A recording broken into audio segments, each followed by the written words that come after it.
정치평론가 서영석과 김용민 PD의 정치 토크.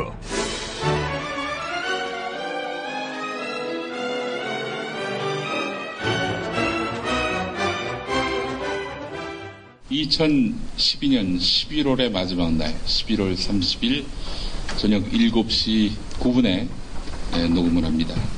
서영석, 김용민의 정치 토크. 오늘은 부산에 있는 해운대, 저희 국민통합을 위해서 좌동에서 하지 않고 우동에서 오늘 행사를 갖게 됐습니다.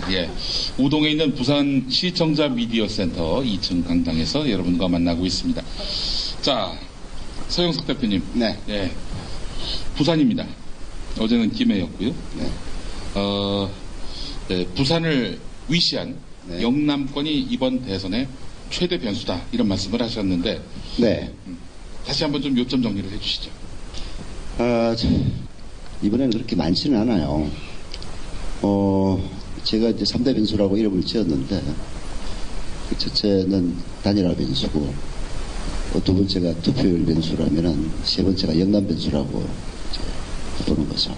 영남 변수에서도, 과거에는 영남은 새누리당이라는 이제 공식이, 민자당 3당 합당 때부터 생기기 시작했죠.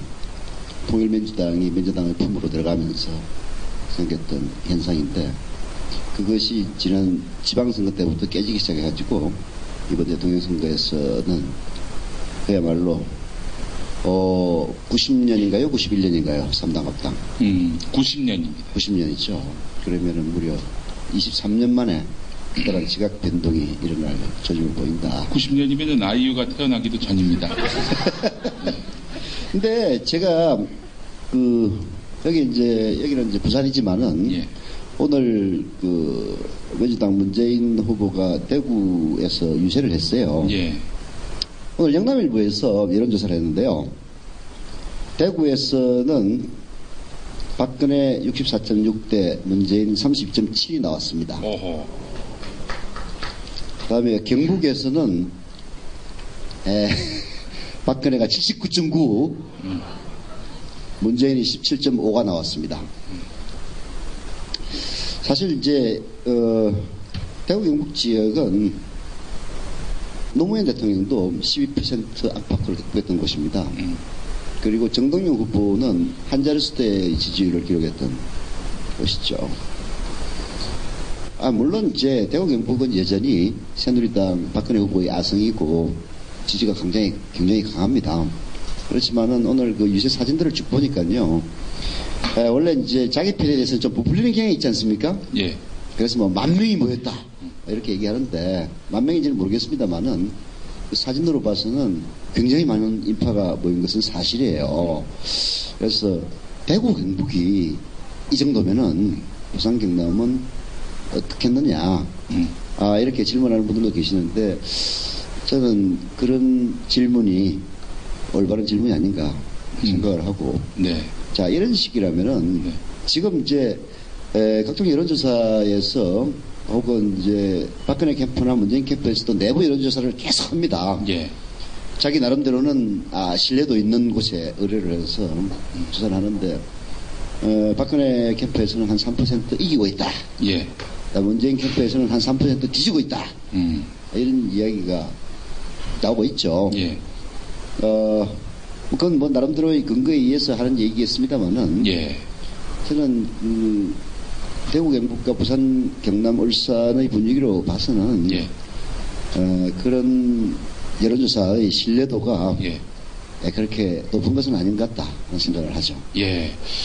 예전 선거, 어떻게 이번 총선 그 이전에는 여론조사 결과를 놓고 봤을 때 여기에 몇 퍼센트는 야당에게 더 가산점을 줘야 한다, 이런 이야기가 있었습니다. 이른바 숨어있는 야권표, 이런 것이 있다라는 이야기들을 많이 하는데, 근데 총선 국면을 지나면서 그런 것은 없다.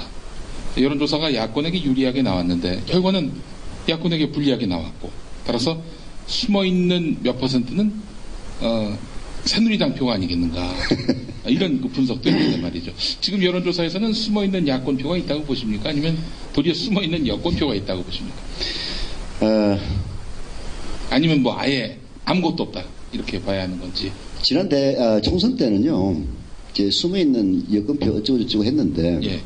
사실 그것은 저는 그때 이제 그런 분석들을 많이 들었습니다만은 다 엉터리 분석이라고 생각했어요. 왜냐하면은 지난 총선 때 야권이 패배는 했습니다. 그러나 야권 연합이 야권 연대가 얻은 표를 보면요, 예. 새누리당에 비해서 12만 표를 더 얻었습니다. 말하자면은 지는 데는 아슬아슬하게 지고 새누리당이 이기는 데는 큰 표로 이기고 하다 보니까 전체적으로 의석수에서는 뒤졌습니다만은 예. 표에서는 앞서는 그런 결과를 가져왔죠. 제가 그걸 재봤어요. 네.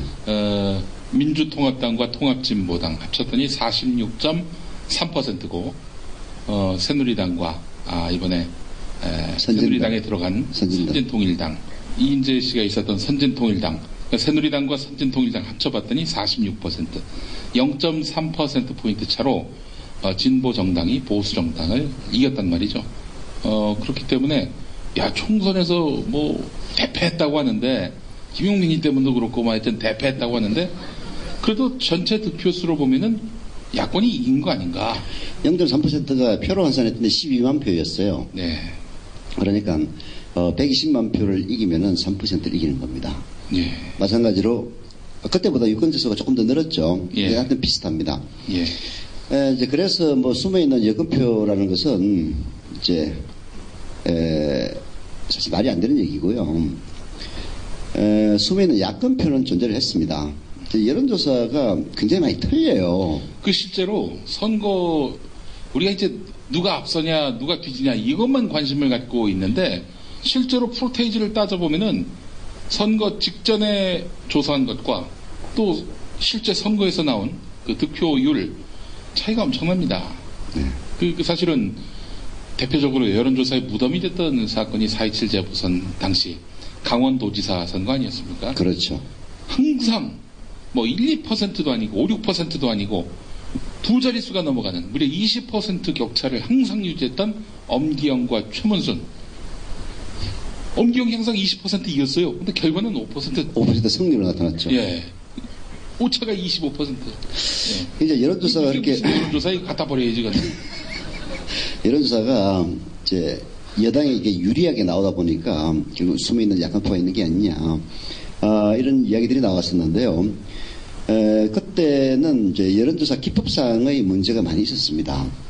이제 요즘은 이제 RDD 방식이라 해가지고 랜덤으로 하는 방식도 있고 또 휴대전화도 포함을 시키고 합니다만은 지난 그 지방선거 때는 특히 거의 대부분의 여론조사 기관이 KT 전화번호부에 등재된 사람들을 대상으로 여론조사를 했습니다. 실제 그리고 나서 제가 관심 있어서 한번 알아봤더니요, 집 전화를 갖고 있는 사람의 숫자도 적을 뿐더러 집 전화를 갖고 있는 사람들도 자기 개인의 프라이버시 보호를 위해서 KT 전화번호부에 등재를 안 하는 사람이 거의 절반에 가까웠어요. 여기 KT 전화번호 등재하신 분 한번 손 들어보세요. 집 전화. 이거 얼마 안 되네 진짜. 그리고 아예 지금 뭐 집 전화 자체가 없다 한번 손 들어보시죠. 어이구.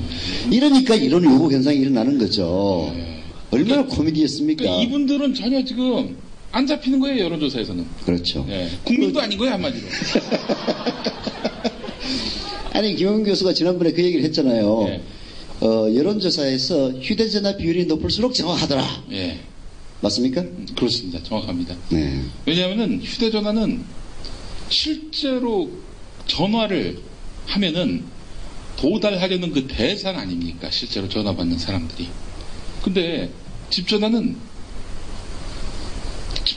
집에 계신 분들만 받다 보니까 대체로는 일이 없거나 혹은 뭐 노년층이시거나 이런 분들이란 말이죠. 물론 이제 집전화를 해도 그 연령별로 표본을 갖다 추출하기 때문에 예.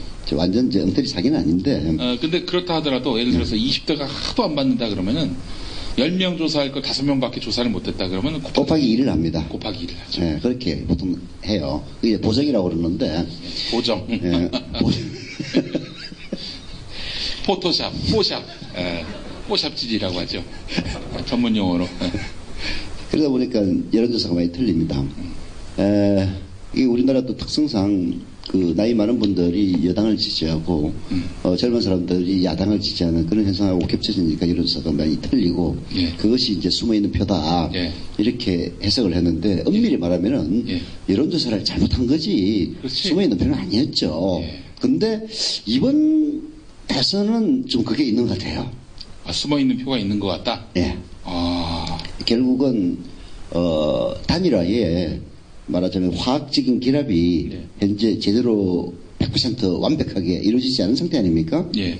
그래서 물론 이제 전부가 그런 건 아닙니다만은 일부 이제 사람들 중에서는 화가 나가지고 자기 의견을 유보로 돌리든지 혹은 여론조사를 전화를 받았을 때 그냥 홧김에 뭐 한다는 그런 것들이 아주 일부가 있는 것 같아요. 근데 이제 문제는 이번 선거는 박빙으로 붙기 때문에 그런 일부가 네. 결국은 승패를 좌우하는 그런 변수가 될 수 있다. 네. 그래서 여론조사 전문가들이 이번에는 야권에게 숨어있는 표가 일부 있는 것 같다. 다만 그 크기가 몇 %인지는 잘 잡히지 않는다. 이렇게 얘기를 하고 있습니다. 네.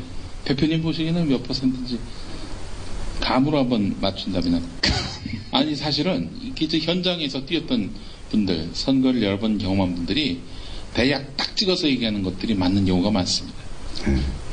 글쎄 뭐 저는 뭐 현장이라고 해봤자 네. 그렇지만은 감으로 보기에는 제가 뭐 오차 범위를 넘어서는 정도의 그 숨어있는 편이 있는 것 같아요. 대개 이제 오차 범위라면은 플러스 마이너스 2.5%에서 네. 좀 시원찮은 여론조사의 경우에는 플러스 마이너스 3.5%까지 예. 있습니다. 이게 표본의 크기와 예. 응답률 이런 것들을 여러 가지 감안해 가지고 이 오차 범위가 나오는데요. 그 오차 범위를 넘어서는 정도의 숨은표는 있지 않느냐. 3.5%라면 플러스 마이너스 그럼 7% 정도 차이가 날 수 있다. 하긴 뭐 25%가 났는데 뭐 아니죠. 이제 그 플러스 마이너스 3.5%라면 7% 오차가 나는 건데 네. 제가 얘기하는 것은 2.5% 내지 3.5% 정도의 숨어있는 표는 존재하지 않느냐. 네. 그런 정도로. 그것도 매우 보수적으로 본 거죠. 예. 보수입니다. 예. 전에 그 2008년에 있었던 총선 생각이 납니다. 당시 SBS가 예측 조사 결과를 발표했는데 새누리당 의석수 예상 의석수 100석에서 200석. 저도 맞습니다. 그때 제가 그 KBS 라디오 조정실에 있었는데 그때 엔지니어분이 저런 씨발 야 그럼 나도 예측할 수 있겠다 야. 아예 한석에서 299석이라고 그러지. 아 근데 오늘 또 경향신문 보도를 보니까 새누리당이 벌써부터 축제 분위기라고 하네요. 투표율이 80% 정도 나오지 않으면은 우리가 질 수 없는 선거다.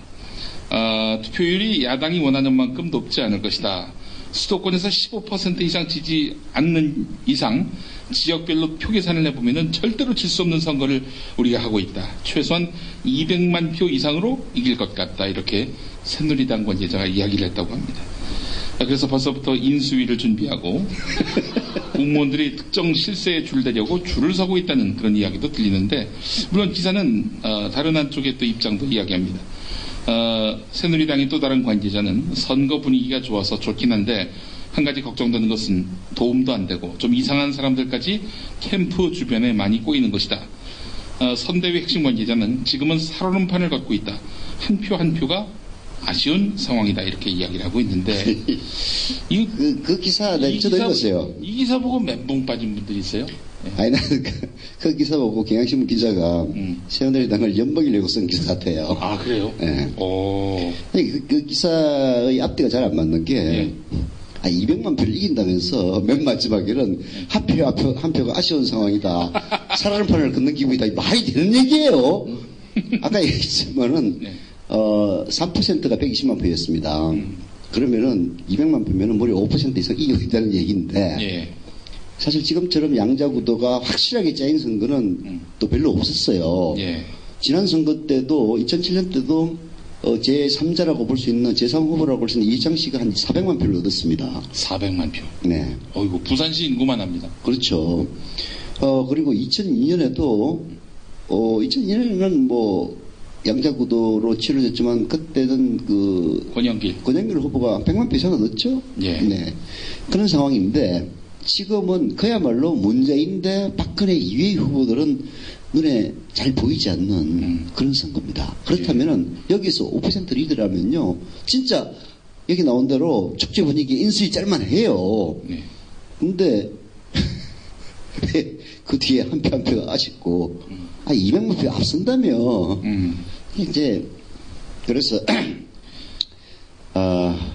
가끔씩 이제 그 기자들이 정당을 이제 출입을 하다 보면 제가 오랫동안 해봤기 때문에 합니다만은 예. 이제 그 출입 기자들이 좀 홀대받는 경우가 있어요. 네. 대변인이라든지 대변인실에 있는 직원들이라든지 뭐 지금 분위기에서는 새누리당 대변인실에서 한겨레 신문 기자와 경향신문 기자는 상당히 좀 박대를 받을 겁니다. 예. 뭐 그렇다 해서 눈에 띄게 박대하지는 않아요. 맨날 얼굴 같이 너 보면서. 나가! 왜 왔어? 뭐 이런다든지. 이제 과거에는 인터넷 신문 기자들이 그런 대접을 좀 받기는 했죠. 근데 이제 신문은 뭐 다들 잘 아는 사이니까 그러진 않은데 그래도 눈에 보이지 않게 박대를 하는 모습들이 이제 감지가 되면은 엿먹이 기사를 씁니다. 이 기사들이 그래서 이 상대하기 어려운 거예요. 정치인들이 기자들하고 좀처럼 싸우려고 하지 않은 이유는 예. 이런 식으로 어떤 특정한 계기가 있으면은 완전히 엿먹이는 기사를 쓰는 경우가 있거든요. 그게 굉장히 타격이 큽니다. 예. 노무현 대통령이 조선일보와 싸웠던 것이 그때로서는 그야말로 경천동지할 일이었던 것이 그때 조선일보가 한마디 쓰면 정치인들이 그냥 벌벌벌 길 때예요. 그럴 때 노 대통령이 그 배달소년 스토리 때문에 배달소년들 때문에 이제 결국 조선일보하고 이제 한판 붙게 되는데 배달소년? 배달소년. 조선일보 지국의 예. 배달소년들이 예. 그 종로 지국인가요? 예. 거기서 뭐 쫓겨나고 이런 일이 있어가지고 노 대통령이 그 배달소년들이 노 대통령을 찾아옵니다. 아, 야당 국회의원이던 그렇죠. 노무현을 찾아왔다. 그래서 이제 그거를 조정을 해줘요. 예. 해주는데 뭐 종로지국장이라고 하더라도 요즘은 이제 신문지국장이 별 볼 일 없습니다만은 예. 노무현 대통령이 초선이었던 80년대는요 사실 그 조선일보 지국장이라면은 지역 유지입니다. 지금도 시골 가면은 조선일보 지국장은 지금도 유지해요. 그 지국이라고 하는 것이 배달하는 그렇죠. 곳인데도 불구하고 그럼요. 지방에서는 뭐 보급소에 대표되는 사람이 지역유지다. 아, 그랬었군요. 이제 그 일이 그 조선일보 본사에 얘기가 들어가니까 출입기자가 전화를 겁니다. 예. 노무현 대통령한테. 그 주제 넘는 짓 하지 말고 국회의원 일이나 똑바로 하시오. 뭐 똑같은 이런 멘트는 아닌데 그런 취지의 말을 하죠. 그래서 대통령이 무슨 얘기야? 당신이라면 기사나 제대로 써 이 사람아. 이런 식으로 이제 붙은 거예요. 그러자 이제 노 대통령이 그때 그 야당의 대변인으로 취임을 합니다. 민주당. 민주당에. 그 프로필에다가 예. 이제 그 출입기자가 연맥이 기사를 써요. 예. 뭐 호화 요트가 어쩌고 저쩌고. 이제 그런 이제 쓴다고요. 그래서 뭐 항의하고 싸우고 하니까 그 다음에 주간조선에서 노무현 호화요트 해가지고 또 기사를 쓰고 그래서 이제 그때 유명했죠. 네. 저도 기자 생활을 했습니다만은 아니 노무현 의원이 청문회 스타고 하긴 하지만은 얼마나 싸워서 좋을 게 없을 건데 저도 그렇게 생각했어요. 하여튼 이제 그런 식으로 이제 연맹 기사 이게 참 정치인들한테는 굉장히 타격이 큽니다. 정치인뿐만이 아니고요. 네. 연예인들도 마찬가지입니다. 연예인들. 네. 참 잘 인기가 잘 나가고 있는데 다 좋은데 성격이 나쁘다고 알려져. 이런 식으로 쓴 사람도 있어요. 무식해. 뭐 이런 예. 네. 그리고 또 사람이 말을 많이 하다 보면 실수를 하게 돼 있거든요. 예. 근데 사실은 이제 제가 아주 그 배지를 달고 엿을 먹어도 뭐 아쉬울 게 없을 텐데 이건 뭐 배지 달기도 전에 정치 신인을 그렇게 엄청난 양의 엿을 먹인 거 아닙니까 저한테? 그게 이제 김영균 교수는 그야말로 노무현 대통령급으로 올라간 거죠. 아무나 그렇게 안 합니다.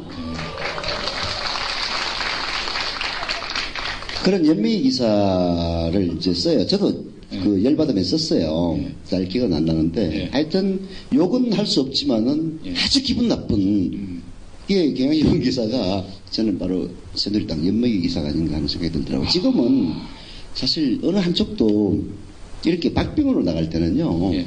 대부분의 그 캠프들은 몸 낮추기를 하죠. 엄살 전략을 씁니다. 예. 우리가 불리해. 라고 얘기를 해요. 예. 근데 여기는 벌써 축제 분위기다. 축제 분위기다. 샴페인 터뜨렸다. 에라이 엿먹어라 이 얘기예요. 이 기사의 그런 행간을 잘 잘 보면은 읽어야죠. 예. 야 이거 결국에는 이 기사는 새누리당이 지금 기고만장해졌다 이런 내용의 기사고 네. 결국은 엿먹이기 위한 그런 네. 기사였다. 아마 새누리당 그 대변인실에서도 이 기사 보고 기사 보고 항의는 못하고 속으로는 엄청나게 욕하고 있을 겁니다. 열받았을 것이다. 네. 아 그렇군요. 자 하지만 이 기사를 보면서 그래도 지금 추세는 점점 벌어지고 있는 거 아닌가? 여론조사가 너무 불리하게 나온다. 이렇게 보는 분들도 많이 계십니다. 여론조사가 다 제각각이죠. 뭐 벌어진 데도 있고 좁혀지는 데도 있고 앞서는 데도 있고. 근데 포털이나 이런 데서 보면은 점점 벌어지는 거를 전면에 내세우니까 이게 진짜 이게 굉장히 불리하게 돌아가는 거 아닌가? 계속해서 벌어진다? 벌어지는구나. 이러면서 그런 것들이 또 여론화되면은 또 여론조사 결과에 더 불리하게 나오고 악순환의 어떤 고리가 반복되는 거 아니냐? 진짜 그런 걸 노린 거죠. 예. 이제 이명박 대통령, 이명박 씨, 미스터리,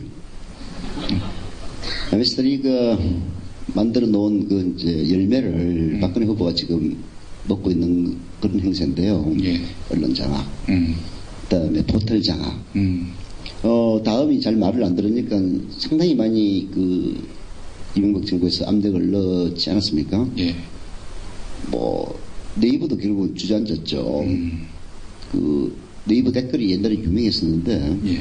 댓글을 지금은 그야말로 단순 댓글화 시켜가지고 예. 네이버 댓글을 완전히 죽었습니다. 사실 저도 이제 미디어 나오면 아직까지 굴복을 하지 않고 있는데 예. 이게 이제 포털 시장에서 차지하는 그 네이버와 다음의 크기가 제가 한 1년 전에 봤을 때 거의 4대1 수준이었어요.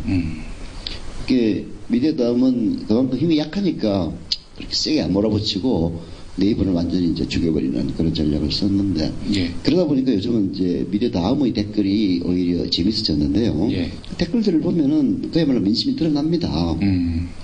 그래서 방송부터 시작해가지고 예. 포털까지 점령하는 이런 상황에서 모든 것이 이 새누리당에게 유리하게 혹은 전투력을 상실하게 만드는 예. 그런 전략으로 지금 현재 움직이고 있다. 예. 그래서 새누리당에게 유리한 여론조사는 크게 키우고 예. 새누리당에게 불리한 여론조사는 아예 메인에 노출하지 않는 그런 전략을 쓰는데요. 제가 보기에는 큰 오산이라고 생각을 합니다. 오산. 네. 예. 지금 돼서는 지난번에도 제가 누누이 말씀을 드렸습니다만은 어느 여론조사이든지 간에 단일화되기 전까지는요. 예. 부동층이 5%에서 10%밖에 안 되는 선거였어요. 예. 부동층이 적은 선거는 관심이 높은 선거입니다. 네. 근데 단일화가 되고 나서 예. 안철수 후보를 지지했던 일부가 예. 관망측으로 돌아서는 바람에 예. 부동층이 좀 늘어났어요. 예. 5%이던 곳은 10% 정도로 10%인 경우는 크게는 20%까지 늘어나는 그런 현상을 보이고 있는데요. 지표가 그렇게 나온다고 해서 선거에 대한 관심이 줄어든 건 아닙니다. 자, 이렇게 속으로 끌어오르는 이런 선거에 새누리당이 유리하다라고 얘기하는 것은 전략적으로 전혀 도움이 안 되죠. 예. 오히려 반대로 야당을 지지하는 사람들에게 전투력을 불살하게 하고 야 이거 그냥 내가 뭐 인터넷에서 말 한마디 해가지고 이거 잘못하면 지겠구나 예. 해가지고 실제로 주변에 있는 사람들을 만나서 이야기하고 전화 걸고 우리 할아버지를 어떻게 저기 좀 돌려놓을까 도저히 안 되면 그날 모시고 나가서 그 여행을 떠날까 예. 뭐 실제로 그렇게 하지 않겠지만 그렇게 하면 안 되지. 예. 근데 그럴 정도로 사람들의 이 각오를 불타오르게 만드는 역효과가 더 큰 거죠. 그건 예. 그 새누리당의 뭐 언론을 장악한 새누리당이나 이명박의 홍보 전략팀에서 실수하고 있는 거라고 저는 봅니다. 예. 지금 보면은 여론조사 결과가 오차범위 아니란 말이죠. 오차범위 아니란 얘기는 말하자면 순위가 뒤바뀔 수도 있다는 얘기입니다. 그런데 이것을 갖고 뒤지네. 이거는 여론조사를 너무 모르는 것이고. 물론 이제 추세가 좋지 않다. 네, 이게 뭐 벌어진다, 좁혀진다, 네. 뭐 역전됐다 이런 추세 여러 가지를 보면은 이제 대략 그 감이 나올 수 있는 건데 일단은 아직 안철수 후보의 지원 이 부분도 변수로 남아 있고 지금 이렇게 갑자기 부풀어진 이런 부동층이 앞으로 어떤 방향을 잡을 것인지 이것도 좀 지켜볼 일인데 그러기엔 선거가 무려 20일이나 남았다는 얘기죠. 그렇죠. 이 20일 동안에 뭐 미동도 없이 이대로 결과가 굳어져서 나올 것이냐 이렇게 보는 사람은 없어요. 그렇죠. 그렇게 보는 사람이 있다면은 예. 어떤 사람이라는 건 얘기할 필요가 없는 거고. 고성국 박사 같은 경우도 지금 얘기하기로는 중도층을 잡지 않으면은 선거에서 질 수 있다 이렇게 얘기하는데 아니 200만 표 앞서는 데서 왜 또 중도층을 잡아가지고 몇 표를 이기려고 그러는 거예요. 그러니까 지금 안철수 지지층들이 지금 부동층으로 나온 만큼 네. 그 부동층들을 박근혜 지지층으로 끌어들여야 한다라는 그런 조언인데 네. 그런데 글쎄요 안철수 지지층 그들이 과연 박근혜 지지층으로 갈 것인가 이런 구도로 봤을 때는 쉽지는 않단 말이죠. 네. 아니 이제 안철수 지지층의 뭐 성분이 어떤 건지 사실 여기 있는 분들도 어떤 분이 안철수 후보를 지지하고 어떤 분이 문재인 후보를 지지하는지 알 수 없는 거 아닙니까? 머릿속 이마에다가 뭐 문재인이 써놓고 다니지 않는 이상은. 그러나 안철수 후보가 부상하면서 안철수 후보가 만들었던 그 트렌드를 보면은 안철수 후보를 지지했던 사람이 기권을 할지언정 예. 박근혜를 찍는 그런 트렌드라고 보기는 어렵죠. 예. 누가 봐도. 물론 이제 새누리당에서야 박근혜 후보 입장에서야 야권 단일 후보 지지세에서 안철수 후보가 잘잘함으로써 떨어져 나온 표를 우리가 한번 가보겠다 뭐 생각이 할 수 있는 거고 그래서 심지어는 안철수 후보의 정치 쇄신을 우리가 이어가겠다. 네. 새누리당 성명입니다. 아주 그거 보고 아주 깨는 줄 알았어요. 아무리 사람이 표가 급해도 그렇지 할 말이 있고 못 할 말이 있는 건데 그런 호환무치한 이야기를 한 사람도 문제지만 그걸 제가 지하철 타고 가다가 그때 이게 있으면 찍어놨을 건데 말이야. 네. 답한데 조선일보 기사에 그게 2단 제목으로 크게 나와 있더라고요. 그래서 내가 찢어버리려다 참았죠. 자 그렇다면은 일단 이렇게 봐야 된다고 저는 봅니다. 박근혜 지지율이 여기서 더 오를 수 있겠는가? 또 문재인 지지율이 여기서 더 오를 수 있겠는가? 그 가능성을 놓고 본다면은 그렇다면은 지금 새누리당이 200만 표 차로 이긴다 이렇게 낙관하는 것 자체가 굉장히 난센스고 지금 대표님 진단대로 연맥이기 위한 기사다. 네. 저는 그렇게 봅니다. 예. 네. 자 그렇기 때문에 제가 봤을 때 지금 이런 여론조사 결과를 보고 일희일비하는 이런 분들 중에는 알바도 있을 것이다 이렇게 생각을 해요. 자, 이 대선 국면에서 지금 세대별 투표율 이것도 굉장히 또 중요한 부분인 것 같은데 제가 놀라운 사실은 50대에서 문재인, 박근혜 그 격차가 20%를 넘지 않고 있는 양상입니다. 50%대와 40%대 지금 이렇게 나왔단 말이죠. 역대 50대 하면은 뭐 압도적인 그 새누리당의 지지세가 뚜렷했는데 이제 다를 수밖에 없는 게 5년 전에 비해서는 50대에 진입한 사람들이 40대 후반들이 대거 50대로 진입을 했습니다. 네. 그리고 50대에 있던 많은 분들이 60대로 진입을 했죠. 네. 그래서 50대에 이제는 변화가 일어나고 있다고 생각을 하는데요. 예. 저만 하더라도 5년 전에는 50대 초반이었습니다만은 이제는 후반입니다. 예. 저 주변에 있는 사람들 중에서도 야, 네가 벌써 50대가 다 된 거야? 라는 놀라움을 갖다가 느끼는 분들이 많이 있거든요. 예. 그런 사람들이 결국 이제 세월의 변화라고 봐야죠. 예. 그게 첫 번째 이유고, 예. 두 번째는 문재인 후보가 과거 노무현 대통령에 비해서는 상당히 매력은 덜합니다. 노무현 대통령은 참 그야말로 조중동의 직접 공격을 워낙 많이 당하다 보니까 그 진가가 잘 안 알려진 분인데요. 이제 조기숙 교수님 표현이 아주 굉장히 인상적이었는데 뭔 실수를 해도 지지자를 울컥하게 만든다는 거예요. 그렇죠. 노무현이. 네. 예. 그런 이제 노무현 대통령에 비하면은 문재인 후보가 갖고 있는 매력은 매우 덜합니다. 예. 그러나 또 굉장히 중요한 강점이 있어요. 예.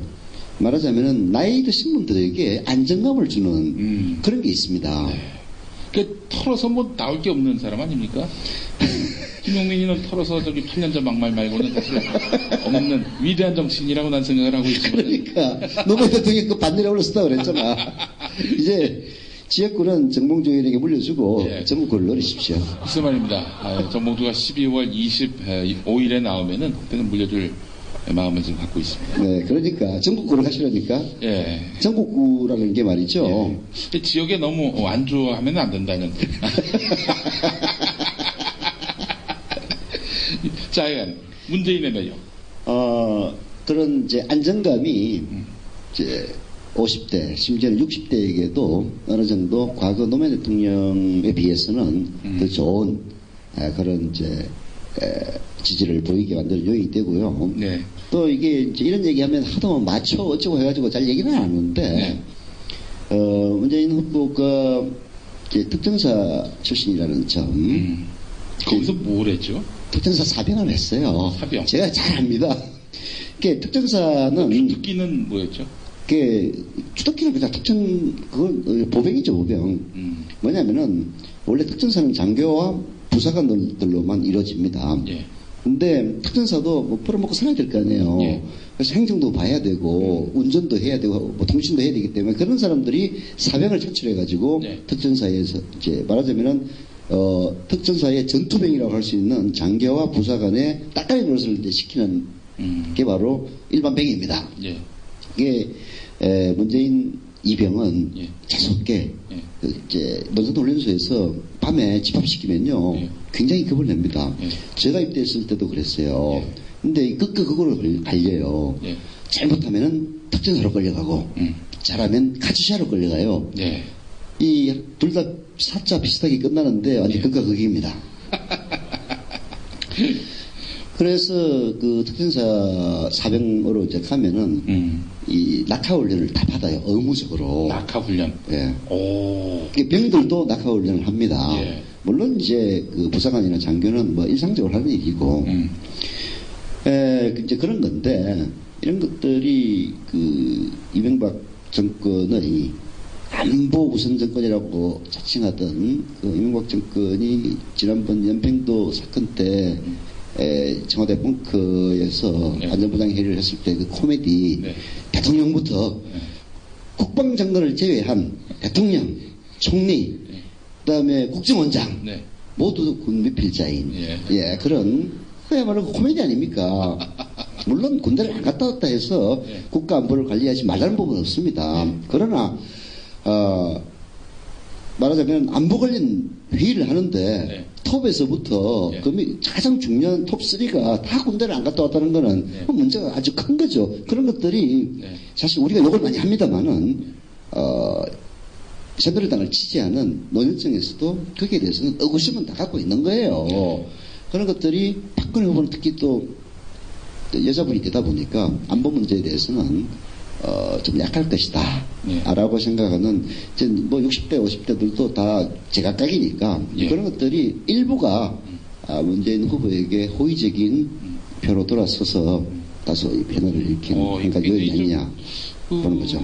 굉장히 좀 특이한 진단이신데, 그러면 특이해요? 그 보편적인 진단인데? 새누리당의 그러면 지지층까지도 흡수할 수 있다라고 보십니까? 일부는 저는 있을 거라고 봅니다.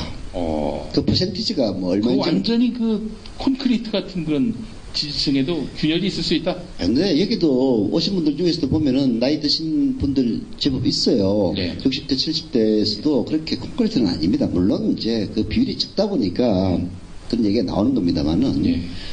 저는 그 문재인 후보가 그런 콘크리트의 균열을 작은 균열이지만은 예. 좀 일으키고 있다고 보고요. 예. 그런 것들이 아까 얘기했던 세대의 이동, 여러 가지 이 정권에 대한 실망, 이런 것들이 어우러져서 예. 결국은 그런 변화를 만들어내고 있는 것이 아니냐 예. 이렇게 생각이 들고요. 예. 또 하나는 지금 이게 잘 선전이 안 돼 있고, 특히 이제 이명박 정권이 일종의 역선전을 해가지고, 나이 드신 분들이 잘 모르는 부분. 예.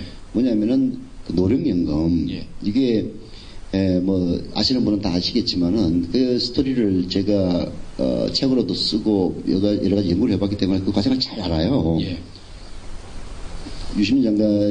유시민 씨가 이제 보건복지부 장관이 돼가지고 노령연금을 도입하기 위해서 노무현 대통령한테 보고를 합니다. 네. 그래서 그럼 해봐라. 네. 예산이 얼마쯤 들겠느냐. 한 8천억 들 것 같습니다. 네. 해가지고 추진이 돼요. 네. 근데 실제로 해보니까 8천억 가지고는 도저히 안 되는 거라. 네. 그래서 그 유시민 장관이 노무현 대통령한테 찾아갑니다. 네. 대통령님, 예산이 조금 더 필요할 것 같습니다. 그래서 얼마면 되겠어? 2조 8천억이 필요합니다. 뭐 조금 더 필요하다는 게 아니, 2배가 넘는. 그러니까 노 대통령이 당신 자네는 그러면 조금의 2조 원이야? 이랬다는 일화가 실제로 있습니다. 예. 그래서 이제 그걸 또 그 친노 뭐 유시민 어쩌고 저쩌고 뭐 한나라당에서 하도 공격을 해대는 바람에 결국은 유시민 장관이 통과를 못 시키고 있다가 유시민 장관이 물러나면서 새누리당이 오케이를 해줘가지고 그게 통과가 됩니다. 장관은 물러나요, 결국은. 유시민의 그 공으로 남길 수는 없다. 네, 뭐 그런 거겠죠. 근데 이제 그 법이 통과되고 나서, 실제 시행은 2008년부터 시행이 됩니다. MB 들어서고. 그렇죠. MB가 한 줄 알고. 거기 이명박이 한 줄 아는 거야. 그래서 이제 노년층들이, 아이고, 우리 이명박 대통령, 안 그래도 좋은데, 노령연금까지 주시고, 이런 건데요. 이런 것들은 이제 사실이 아니니까. 예. 뭐 저희들이 얘기해서 될 일도 아니고 네. 당선되면 좋은 사람들 있지 않습니까? 문재인 후보 주변에 있는 사람들 그렇죠. 예. 그런 사람들이 적극적으로 홍보를 해 나간다면은 노령층에서도 약간의 이제 지지자 변동이 있을 거고. 노령연금 이거 노무현 대통령 때 만든 겁니다, 여러분. 네. 구전 홍보 많이 해주시기 바라겠습니다. 오늘 그 언론 보도가 재밌는 게 많이 나왔습니다. 지금 당장 7시 27분에 나온, 지금 시각은 7시 49분인데 7시 27분에 나온 그 뉴시스 보도를 보니까 문재인 대구에서 인기 실감 TK 정서 예전 같지 않아. 그 아까 제가 얘기했던 게 바로 이거 다운표도 없이 TK 정서 예전 같지 않아.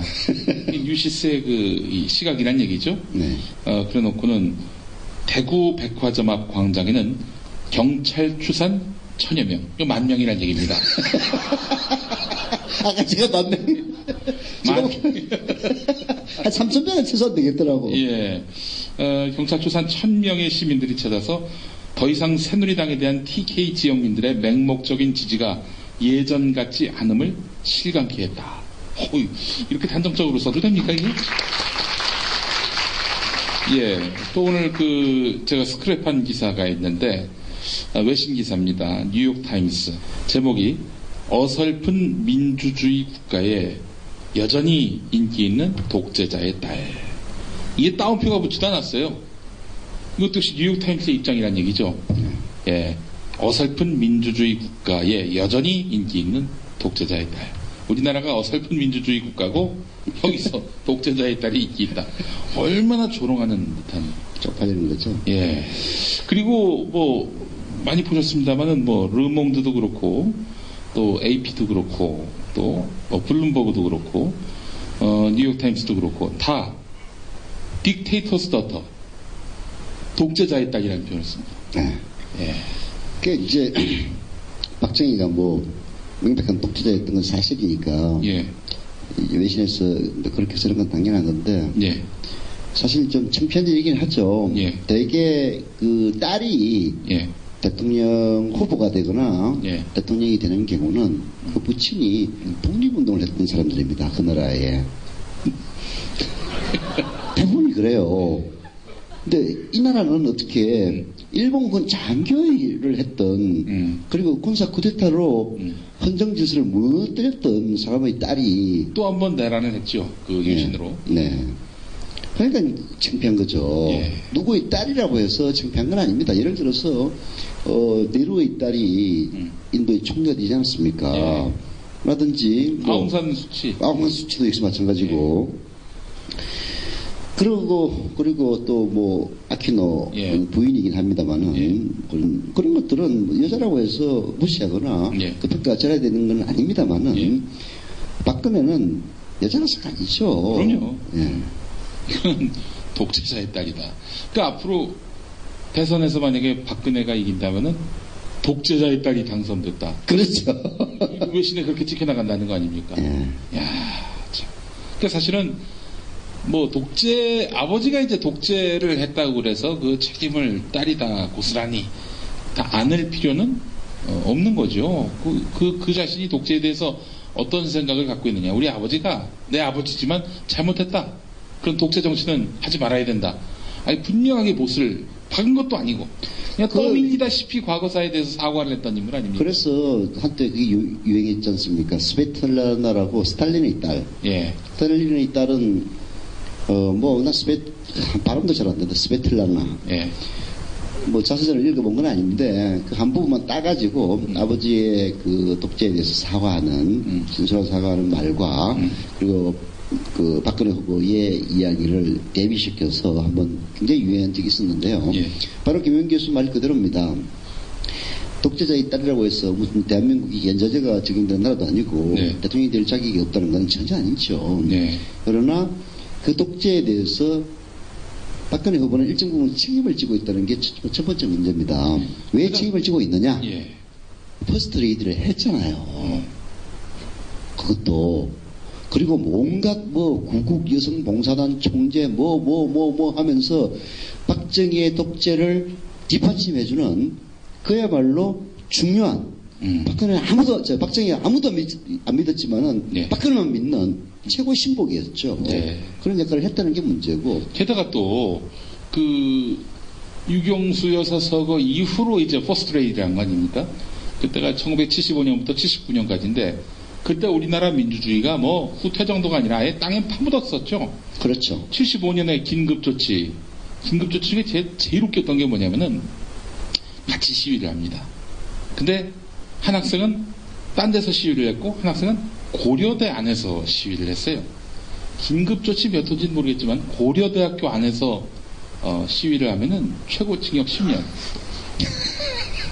장소에 따라서 장소에 따라 달라지는 거예요? 그것부터 시작해가지고 학교에 이유도 없이 안 나가거나 시험을 안 보거나 그러면은 그 학생 사형에 처할 수 있고 심지어 학교 문을 닫을 수 있는 그래요? 그런 긴급조치도 있었다는 거예요. 게다가 또 보통 이제 사람을 구속을 하려면은 체포를 하려면은 법원으로부터 영장을 신청하고 또 그렇게 해서 발부가 되면은 집행하는 거 아닙니까? 그런 거 없이도 체포할 수 있고 구금할 수 있는. 박정희 시대 때는 정말 그랬죠. 제가 바로 박정희 시대 때 고등학교, 대학교를 다닌 사람입니다. 예. 바로 그런 시대 퍼스트 레이드를 했던 박근혜 아닙니까? 게다가 또 그 당시 또 무슨 일들이 또 있었어요? 리영희 선생 그 피와 사건은 하여튼 둘째치고 동아일보 기자 단체 해직 사건도 있었고 그리고 YH 여공들 또 동일방직 여공들 그러니까 노동자들이 막 이렇게 불이익을 받고 있는 것들을 참을 수 없다 해서 여자 노동자들이 일어났는데 이 여자 노동자들한테 똥물을 던지고 심지어 옷 속에다 가슴 속에다 똥물을 붓고 내기도 하는 이런 시대의 포스트 레이디였다면 당연히 그 독재에 대한 책임을 발견해야지. 그리고 두 번째는 그 독재 유산을 예. 가지고 평생 손에 물 한번 묻혀보지 않고 살았던 사람이라는 점도 또 문제죠. 예. 그렇지 않습니까? 얼마 전에 그 김장 사진 보신 분들 이렇게 쓴다만 김장을 했는데 스티로폼에다 그냥 김치를 넣는 거예요. 근데 그 변명을 했는데 변명은 좀 그럴듯하긴 하던데요. 뭐라고요? 그 김장을 하여튼 그런 사진들이 유포가 되면은 정말 웃기는 게 새누리당 같으면은 잘 모르고 그냥 넘어갈 거다 네. 이렇게 생각을 했는데 요즘은 그게 아닌가 봐요. 굉장히 심각하게 생각을 해요. 그래가지고 그 악수 안 한다고 손 뒤로 이렇게 하던 걸 가지고 텔레비에 나와가지고 악랄하게 이렇게까지 얘기를 하는 걸 보면은 그래서 김장김치 사건도 사실은 제가 그것을 확산시킨 주범이라는 걸 잘 모를 겁니다. 악랄한 아니 보는데 스티로폼에다가 김장 그 밑에 비닐도 안 깔고 바로 집어넣는 사진을 봤어요. 이게 말 되는 거야? 라고 하는데 어디 이제 사이트에 가니까 그걸 가지고 매우 비어서 나왔더라고요. 그래서 잘 됐다 해가지고 그걸 이제 트위터에서 마구마구 아주 훌륭한 박근혜 그때 대표였나? 예. 비상대책위원장님 예. 김장김치도 바로 스티로폼에 넣어서 방부제 예. 효과도 주시고 막 여하튼 이제 그렇게 했는데 거기에 대해서 요즘 해명이 나왔어요. 예. 그 해명이 일견 보면 그럴듯하기도 하고 일견 보면 좀 웃기도 했는데 제 기억으로 보면 저거예요. 말이 안 되는구나. 김장김치를 하고 있는데 거기 참여했던 어떤 어머님이 예. 그 스티로폼을 내밀면서 김치 좀 주세요. 네. 그렇게 하니까 우리 박근혜 대표님께서 스티로폼에 김치를 넣으면 안 되는데 하면서 한 포기만 넣어줬다. 그렇게 해명했더라고요. 근데 그 말 되는 거예요? 그럼 넣지 말아야지. 그러니까 스티로폼에 바로 김치를 넣으면 안 되는데 하면서 한 포기만 넣어줬대요. 그거 증거가 있나요, 근데? 아니 사진에는 한 포기밖에 안 나오거든. 그러니까 그 말을 했다는 증거가 없죠. 그쪽에서 해명한 거죠. 예. 그래서 네. 하여간 예. 그런 재산을 물려받아서 그리고 또 그 재산에 다 피와 눈물이 들어가 있는 재산 아닙니까? 네. 부산일보 문화방송 주식은 그 김진태 씨의 가족들을 협박해가지고 뺏은 거 아닙니까? 그 루마니아의 그 대표적인 독재자면은 차우세스쿠 있지 않습니까? 최세구 예, 차우세스쿠. 차우세스쿠도 그 쿠바의 카스트로보다도 더 심한 독재를 한 독재자 순위, 김정일 다음 순위가 바로 박정희였어요. 아 그래요? 예. 그러니까 세계적으로 악명 높은 독재자예요, 박정희가. 그렇죠. 예. 차우세스쿠 하니까 또 생각이 나는 분이 있습니다. 누군데요? 김영삼 대통령. 네. 그분이 경상도 발음이라서 차우세스쿠가 우리 서영석 대표님처럼 잘 안 된 거예요. 그래서 뭐라고 했냐면은 차우세스쿠가 하려도 안 돼가지고 나중엔 차씨. 그러니까 또 생각나는 게 있네. 네, 어떤 거? 바로 그 경상도 지금 돌아가신 분이니까 이름은 금해하지 않겠습니다. 예. 그 김영삼 전 대통령의 최측근인 최 씨라고 합시다. 최 씨. 최 씨가 이제 머리 하얀 분. 예, 최 씨가 연설을 하는데 키에르 케고르를 또 인용을 했나 봐요. 근데 키에르 케고르도 발음하기 쉽지 않습니다. 네. 그 소리가 어떻게 들리냐면 깨골깨골이. 깨골깨골. 예. 또 좀 얘기하자면 더 김영삼 대통령 시리즈가 있습니다. 예전에 그 전술적 목적으로 만든 핵무기도 없애겠느냐, 뭐 이렇게 이제 어떤 토론회 자리에 나갔는데, 이 양반이 전술핵은 무기 아닙니까? 그랬더니 원자로 말씀이십니까? 이렇게 물어보는 거예요. 원자로는 에너지고 전술핵은 무기인데 엉뚱한 걸 갖고 어디 가는 토론인가 거기서 나오는 예, 얘기죠. 그렇죠. 그러니까 전술핵, 핵무기를 말하는 겁니다. 막 얘기하니까 원자로냐고요. 이게 또 물어본 거예요. 네. 김영삼이. 전술핵이 핵무기. 그러니까 김영삼 대통령이 마지막에 화를 벌어내면서 모른다는데 왜 자꾸 물어보냐고. 또 이런 얘기도 있잖아요. 강원도 갔는데 아름다운 관광자원을 잘 개발하겠다. 이렇게 이런 얘기였냐? 예. 아름다운 지하차원을 잘 개발하겠다. 그게 어떻게 되냐면은 저렇게 돼 있어요. 연설문에 경상도 사람들이 관광이라는 말에 약간 트라우마가 있습니다. 관광이 발음이 잘 안 돼요. 예. 잘못 발음하면 강간이 됩니다. 예. 그리고 특히 김영삼 대통령은 관광을 얘기하면 꼭 강간으로 들려요. 네. 그래서 사람들이 그런 오해도 많이 했고 주변에서 지적도 많이 해가지고 발음을 아주 잘 하려고 노력을 많이 했다고요. 근데 어느 날 연설문이 있었는데 아름다운 관광자원과 풍부한 지하자원을 개발한다. 강원도에 가서 한 얘기예요. 네. 근데 아름다움이 나오는데 그 다음에 관광이 나오니까 빼고 간 거예요. 아름다운 지하자원으로 간 거야. 잘 몰랐죠? 잘 몰랐습니다. 이 양반 말실수 많이 했죠. 그 타 통신사장 이름이 이그나 탱커인데 이게 안 되니까 이그나 탱크. 전봉준 장군, 그 동학 농민운동을 이끌었던 정몽준 장군. 역사의 아이러니를 역사의 아이놀이. 리크루트 스캔들을 요크루트 스캔들이라고. 내가 얘기해준 것도 있잖아. 사우스 차이나 모닝 포스트를 사우나 차이나 모닝 포스트라고. 실화예요. 예. 실화. 그건 제 아주 친한 친구 기자한테 들었는데 바로 그 발언을 하고 난 그 다음에 들었어요. 저는 이제 통일민주당 출입을 안 했기 때문에 네. 아침에 이제 국회를 가면은 그때 일정에 평민당 사당 시절이죠. 13대 국회. 네. 민정당 대표 박태준이부터 시작해가지고 쫙 있습니다. 그러면 이제 기자들은 그 대표실 한번 쭉 돌아요. 예. 근데 이제 중앙일보 제 친구 기자가 그 김영삼 통일민주당 총재실 앞에를 갔더니 이제 지키고 있는 사람이 없으니까 문을 이렇게 빼꼼 열어보니까 김영삼 총재가 기자 보고 조동지 들어와 해가지고 그 사람 조씨였거든. 예. 들어갔어요. 그랬더니 이봐 내가 말이야 예. 홍콩 언론에 기사가 났어. 어디 뭔데요? 그랬더니 사우나 차이나 모닝포스트에 이게 사우스 차이나 모닝포스트인데 사우나 차이나 이 순간 깜짝 놀라가지고 청년이 사우나가 아니고 사우스인데요. 그랬더니 사우나 차이나 모닝포스트. 그리고 나서 나와가지고 예. 저를 본 거예요. 그 기자가. 그랬더니 깔깔대고 깔깔대고 웃으면서 그 얘기를 해주는 거예요. 내가 그 전에 안 있었던 게 정말 억울하다 그랬어요. 근데 이제 진짜 이 김영삼 대통령의 컬트 개그가 있습니다.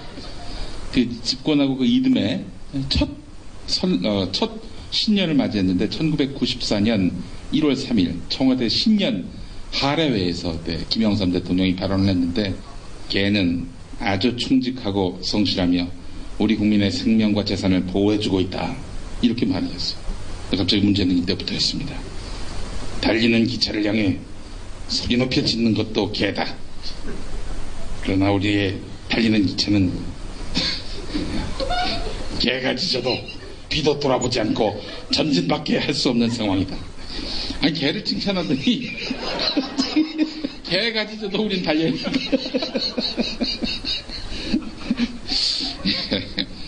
또 이건 안 웃고 얘기할 수 있습니다. 저기 어느 해인가 연말 모임에 이제 참석했을 때 당시 어려운 수출 문제를 이야기하면서 김영삼 대통령이 이런 말을 했습니다. 당시 600억 달러를 수출하고 800억 달러를 수입했습니다. 여기서 수입이라고 하는 것은 수출의 그 반대 개념 아닙니까? 들여오는 거 아니에요? 들여오는 거. 네, 그게 수입이 많으면 좋지 않죠. 근데 이 양반이 이 수입을 인컴 벌어들이는 수입으로 생각을 한 거예요. 너무 좋아했겠네. 그러더니 지금 200억 달러나 흑자가 났습니다.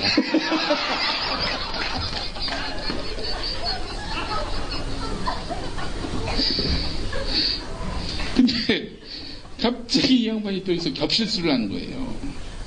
갑자기 난데없이 큰 위기가 아닐 수 없습니다라고 하는 거예요.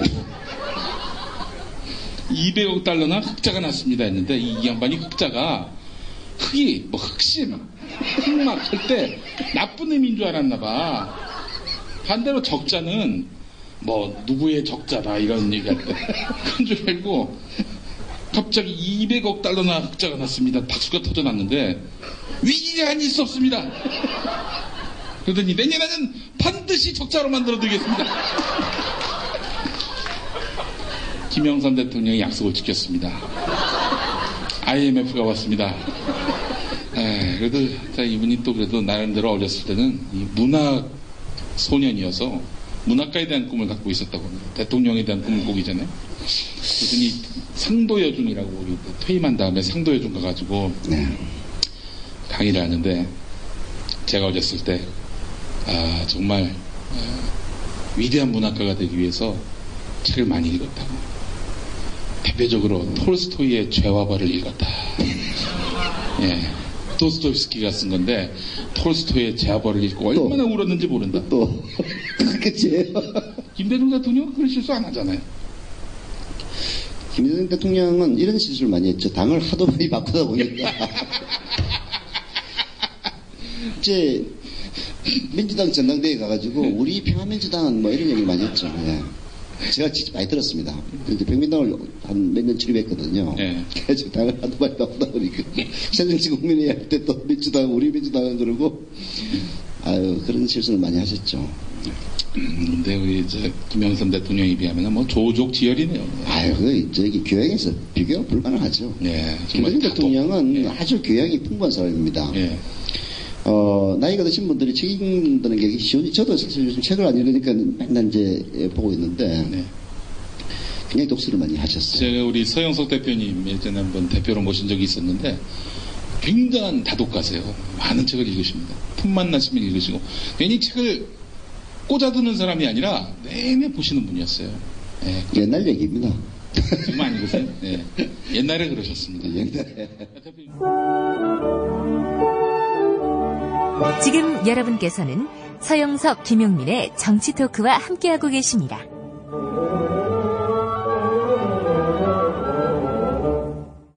다시 대선 이야기로 돌아와서 네.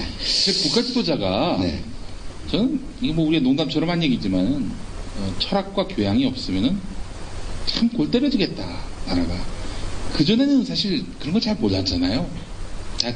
대충 언론들이 또 이렇게 화장을 또 덕지덕지 또 붙여주고 또 이런 말실수 같은 것들은 전혀 보도를 안 해주고 이러다 보니까 그냥 나라가 정상적으로 돌아가는가 보다 했지만 대통령에게 철학의 빈곤, 상식의 빈곤, 교양의 빈곤 이게 국정에 미칠 여파가 정말 대단하다는 것을 우리가 지금 5년 동안 보지 않았습니다. 그게 이제 제일 먼저 들통난 사람이 바로 김영삼 씨죠. 김영삼 대통령. 네. 그게 사실 국가가 말하자면 구분이 좋을 때, 나라 경제가 좋을 때는 지도자의 약점이 잘 드러나지가 않습니다. 예. 그런 면에서 가장 운이 좋은 대통령은 전두환입니다. 전두환 때는 박정희의 사후에 이제 국제 경제가 호조로 돌아서면서 이른바 3저 때문에 우리나라 경제가 가장 좋았던 시절이죠. 그래서 저유가 뭐였죠 또? 저환율. 네. 또 하나가 있는데 이게 완전히 상식 시험 같네. 예. 아, 저금리였나? 저금리. 여하튼 예. 그 3조 효과로 전두환이 그렇게 폐악질을 할 수 있었던 것도 결국은 그런 경제에 뒷받침해줬기 때문에 예. 가능했던 건데요. 김영삼 씨는 IMF 때문에 결국은 그 무식과 그 교양 없음이 드러나지 않았습니까? 예. 저런 사람이 대통령 하면은 절대 안 된다 하는 거를 국민들에게 학습시켜줬다는 점에서는 굉장히 큰 반면교사 역할을 했죠. 그것도 업적이군요. 그것도 업적이죠. 예. 그리고 또 멀쩡한 나라를 완전히 말아먹는 데는 대통령 하나 잘못 보면 된다. 라는 살아있는 지금 우리가 증명이 저기 있지 않습니까? 검찰이 뭐 반성을 해야 된다고 했던가요? 예. 참 자기가 반성을 해야 돼. 처분이가 없는.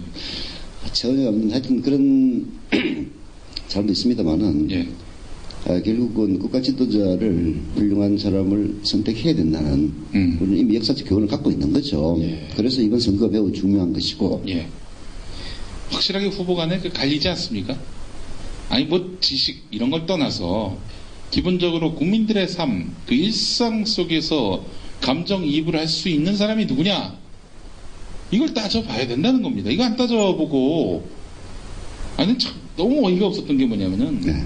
박근혜 쪽에서 안철수의 아마추어리즘을 걱정하는 거야. 박근혜가 안철수의 아마추어림을 걱정. 아니 서울대를 나와가지고 거기서 박사까지 받고 카이스트 교수했다가 서울대 교수가 된 양반을 아마추어라고 하는 거야. 박근혜가. 아니 이게 너무 어처구니가 없어가지고 이거 웃기지 않습니까? 이거 웃어줘야 돼요. 웃지도 않은 사람들이.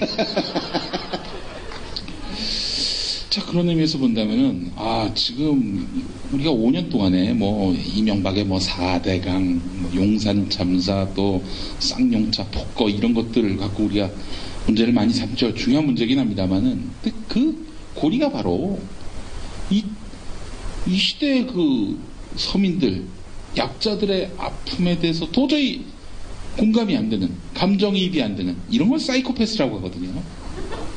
이 사이코패스를 두 번 다시 대통령으로 세우지 말아야 된다라는 우리가 그런 확고한 결론이 내려져야 된다는 거죠.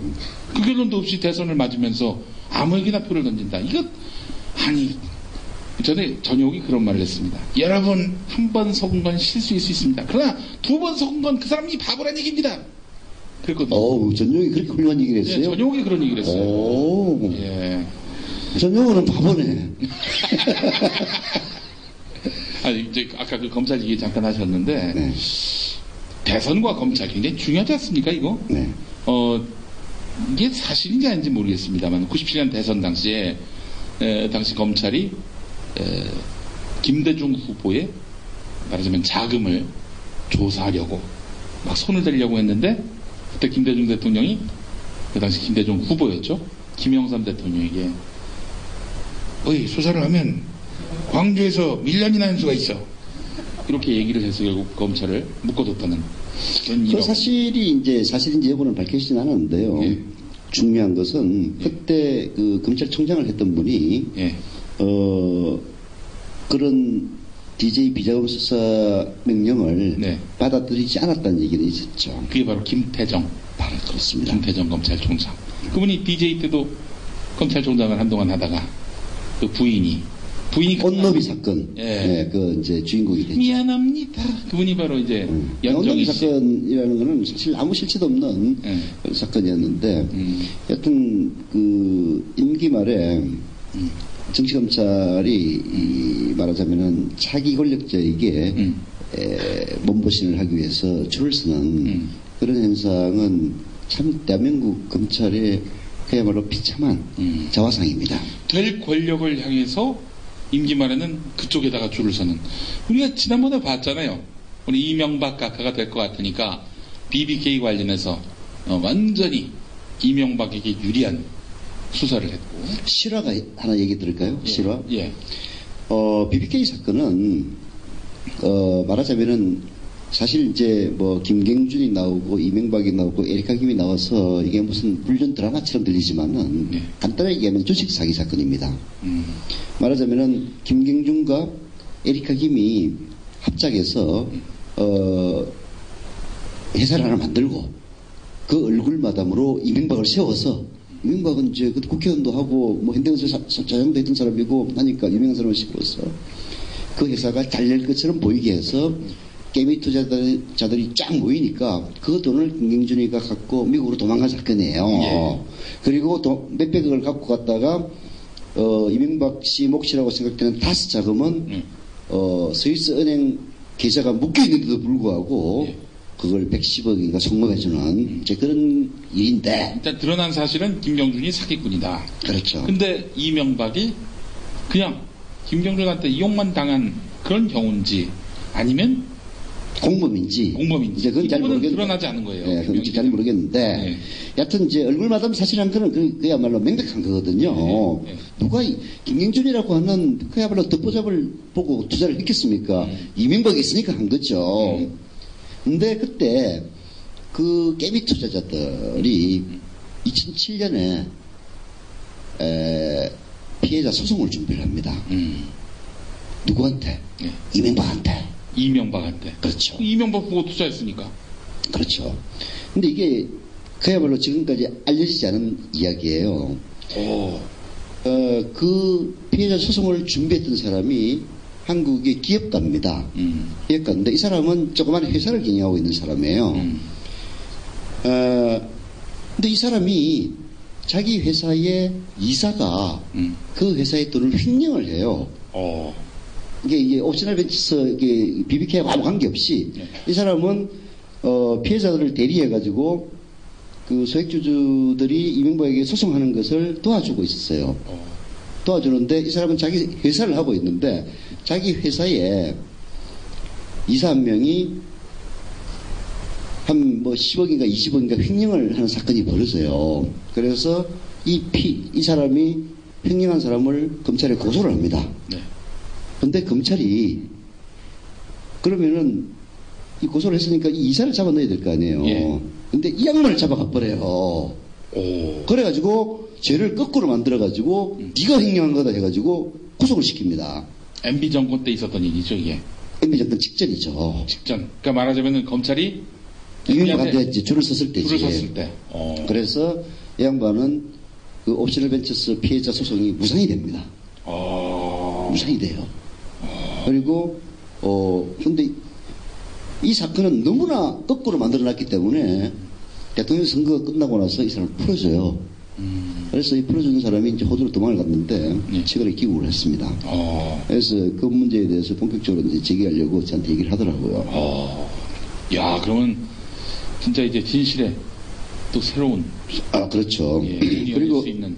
이 양반이 그 옵셔널 벤처스가 이제 김경준이가 돈을 들고 튀어버리니까 주가가 폭락하고 상장 폐지가 되지 않습니까? 그 주식이 휴지 조각이 되죠.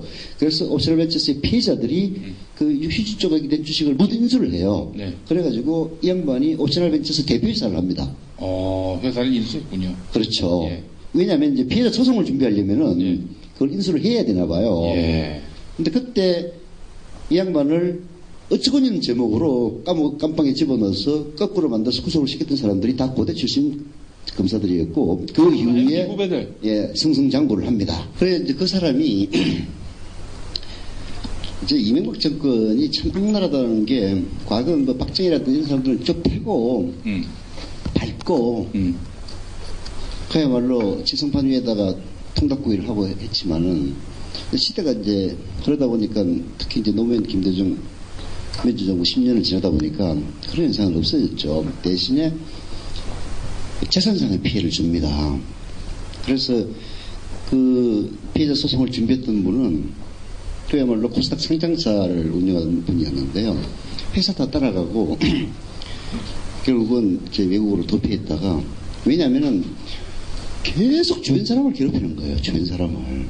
그 유명한 게 이제 이해찬 전 총리인데 제가 이해찬 전 총리 주변에 있는 사람들 잘 알기 때문에 그 주변에서 이해찬 총리하고 조금이라도 관계 있었던 사람들은 전부 세무조사 이런 걸로 그냥 다 때려잡은 거예요. 그래서 한때는 그 이해찬 친구란 얘기를 하고 다니지를 못했대요.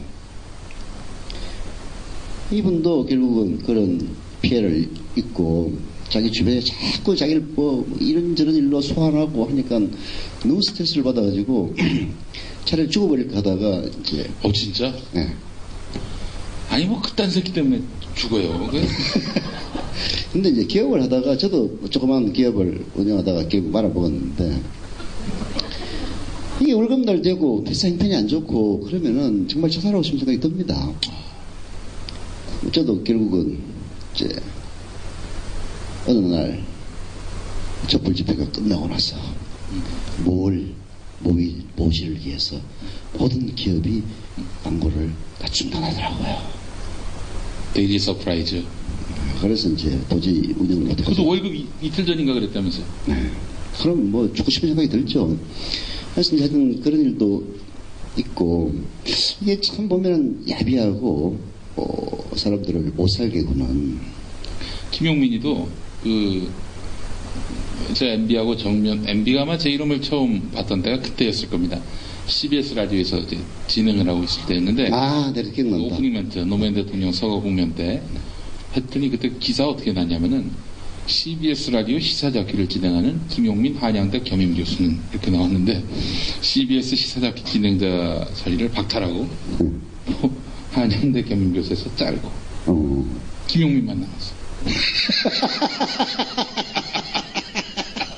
그러고 보면은 이명박 시대에 그야말로 김임 교수 노릇만 하다가 동양대 교수로 간 김정은 씨는 인물이에요. 대선 국면인데요. 여론조사 1위 1비하지 마시고 그거는 추이를 보는 겁니다.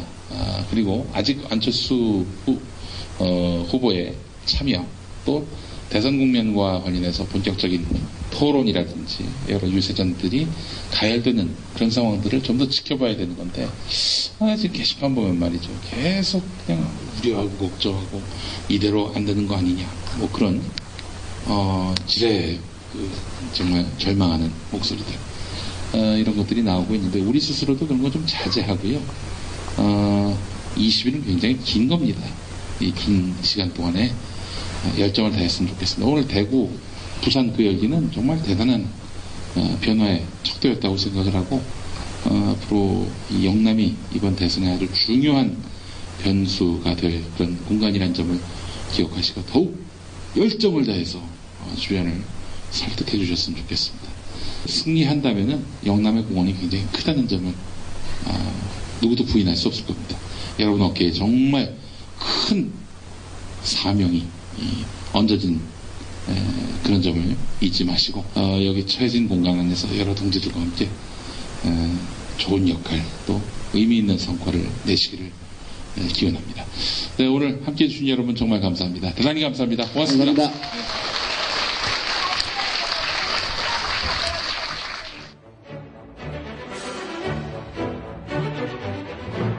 서영석 김용민의 정치 토크 12월 4일 화요일 저녁 8시 서울 벙커원에서 마련하는 토크 콘서트에 여러분을 초대합니다. 정치 토크 부산 콘서트 편을 모두 마칩니다.